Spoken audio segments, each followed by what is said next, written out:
शहर में कोरोना की तीसरी लहर ने दस्तक दे दी है। एक दिन पूर्व आई जांच सैंपल रिपोर्ट में 2 लोग कोरोना पॉजिटिव चिन्हित हो चुके हैं।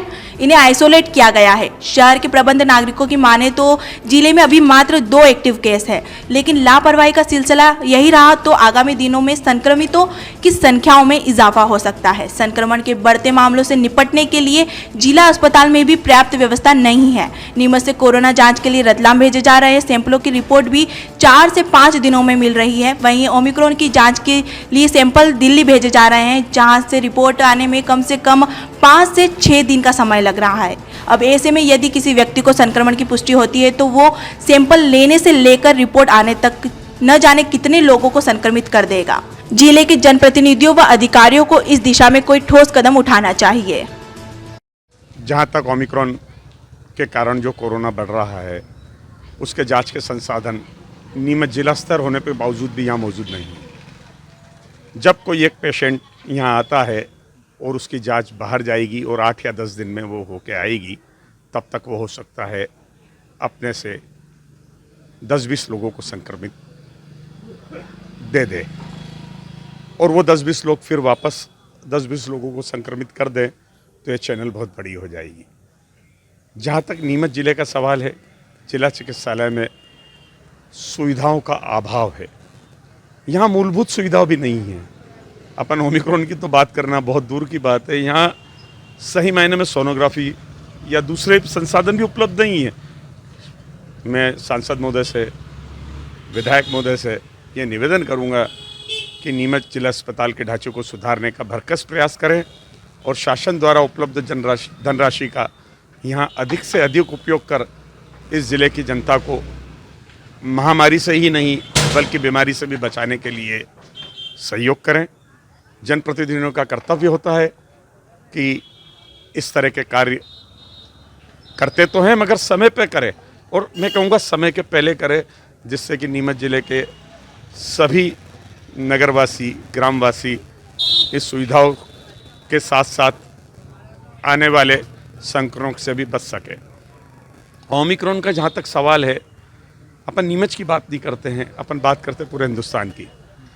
क्यों ना ये हवाई अड्डे पे ही एक क्वारंटाइन सेंटर और जांच का सेंटर बना के वहीं से मरीज को रिलीज़ ना करें। जो भी हवाई जहाज से बॉम्बे, दिल्ली, अहमदाबाद या अन्य हवाई अड्डों पर उतरता है, वहीं पे उनको जांच कराकर 3 दिन का क्वारंटाइन करें। जांच की रिपोर्ट आने के बाद अगर वो नेगेटिव रिपोर्ट आती है तो उन्हें अपने दिवंगत स्थान पर पहुँचाएँ, और अगर पॉजिटिव रिपोर्ट आती है तो उन्हें 14 दिन या जो भी अवधि का क्वारंटाइन करना है वहीं करें, जिससे कि पूरा देश इस बीमारी से बच जाएगा।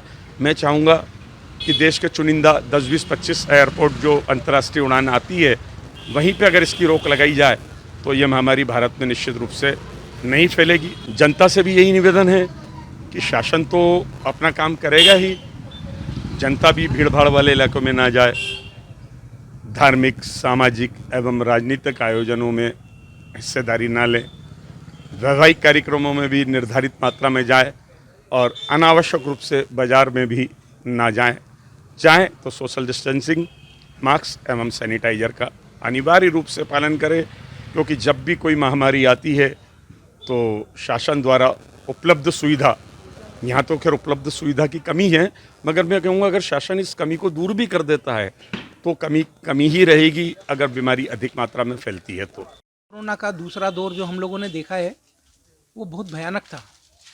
मतलब उसमें जिन लोगों ने उसको सफ़र कर लिया वो ज़िंदगी भर उस कोरोना को नहीं भूलेंगे। अब ऐसी स्थिति में अगर जिला प्रशासन यहाँ पर जांच की बजाय रतलाम भेज रहा है, तो अभी तक अगर यहीं पर हम हैं कि हमारी जांचें अभी भी रतलाम जा रही है, तो ये बहुत चिंता का विषय है। जबकि ऑक्सीजन मशीनें नीमच में आ चुकी थी, लग चुकी है, तो ऐसी स्थिति में नीमच में जांच का उपयोग होना चाहिए और प्रशासन को चाहिए कि जो जांचें रतलाम जा रही है 3 दिन के अंदर अगर उस किसी भी व्यक्ति की अगर आज एक बार नीमच में सैंपल ले लिया और उसकी जांच रतलाम जा रही है और इस बीच में अगर वो घर से बाहर आ गया और वो पॉजिटिव है, तो दैट्स ए वेरी डेंजरस। और दूसरा दौर हम भूल नहीं सकते हैं, और जिस हिसाब से मीडिया हम देख रहे हैं, टीवी पर देख रहे हैं, अखबारों में हम पढ़ रहे हैं कि ये बहुत तेज़ी से वापस से ओमिक्रॉन या दूसरा जो भी वेरिएंट आ रहा है ये बहुत डेंजरस स्थिति में फैल रहा है। तो हमें उस स्थिति को याद में रखते हुए अभी से चेत जाना चाहिए अभी से हमारी पूरी तैयारियां करना चाहिए, जन जागरण अभियान चलवाना चाहिए, पब्लिक को सोचना चाहिए कि मास्क कितना ज़रूरी है, सैनिटाइज़र का उपयोग प्रारंभ करना चाहिए, क्योंकि अभी बीच में हम सब भूल चुके हैं। तो ऐसी स्थिति में प्रशासन को भी चाहिए कि सख्ती से रुख अगर अभी अपनाया नहीं तो आने वाला महीने 2 महीने बाद बहुत भयानक रूप हम लोग देख सकते हैं, जिस हिसाब से खबरें मिल रही हैं। पहले अपने यहाँ की रिपोर्ट है, रतलाम जाना बंद तो हो। तो ये ओमिक्रॉन की जांच यहाँ से अगर और कोई सुविधा नहीं है तो डेफिनेटली प्रशासन को वहाँ भेजना ही पड़ेगी। पर एक छोटे से कोरोना की जांच नीमच में अगर व्यवस्थित रूप से अगर हो जाए तो फिर उसकी आगे अपन सोचें। पर प्रशासन को चाहिए कि ऐसा कुछ हो कि अब जो नया वेरिएंट है इसकी जांच के लिए अगर बाहर जा रही है तो जल्दी से जल्दी इसकी रिपोर्ट्स आना चाहिए, ताकि जो जिसकी भी जांच हो रही है वो कहीं और ना फैले। इसकी बंदोबस्त हमें करना चाहिए। शासन द्वारा तीसरी लहर की संभावना व्यक्त की जा रही है। ये सभी को विदित है, अपन टीवी और सभी चैनल्स के ऊपर देखते हैं और अखबारों में सभी जगह अपन ये चीज़ें से हैं। पहले करीब 50 दिन के बाद में ये अपने को 2 केसेस आए और जो वेरिएंट है ये वेरिएंट बहुत ही ज़्यादा संक्रामक है और बहुत ज़्यादा गंभीर मसले पैदा कर सकता है।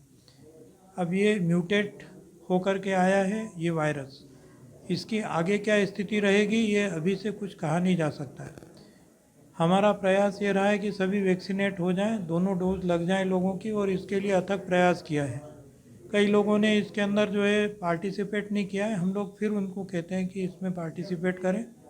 2 गज दूरी, हाथ का सैनिटाइजेशन, नाक और मुंह के ऊपर ये लगाना, ये सारी चीज़ों को अपने को भीड़ भाड़ वाली जगह पर नहीं जाना, इसको बराबर मान्य करना पड़ेगा अपने को। अगर नहीं करेंगे तो जैसे ये अब ये बढ़ना शुरू हो गया है, आप देख ही रहे हैं, ये बढ़ते बढ़ते किस स्थिति पे जाए। दूसरे लहर में अपन ने बहुत कुछ खोया है। जो लोग अपने आप को बहुत ज़्यादा समझते हैं कि नहीं कुछ नहीं है कुछ नहीं है, उनने भी ये चीज़ देखी है कि गांव के अंदर बहुत परेशानी के अंदर रहे लोग बाग, बहुत दिक्कत के अंदर उपचार रहे, डॉक्टर्स और सभी लोगों ने बुरी तरह से रात दिन काम करते हुए सब चीज़ों को संभाला है। इन और जो अपनी जन सेवा करने वाली संस्थाएं हैं उन लोगों ने भी बेचारों ने रात दिन मदद करते हुए ये सारी चीज़ों को किया है। ये महामारी है, इससे डरने की सबको ज़रूरत है। हमने अपने यहाँ पर पूरी व्यवस्था कर रखी है, जो हमारी क्षमता है उस क्षमता के अनुसार पूरी चीज़ें हम लोगों ने करी है।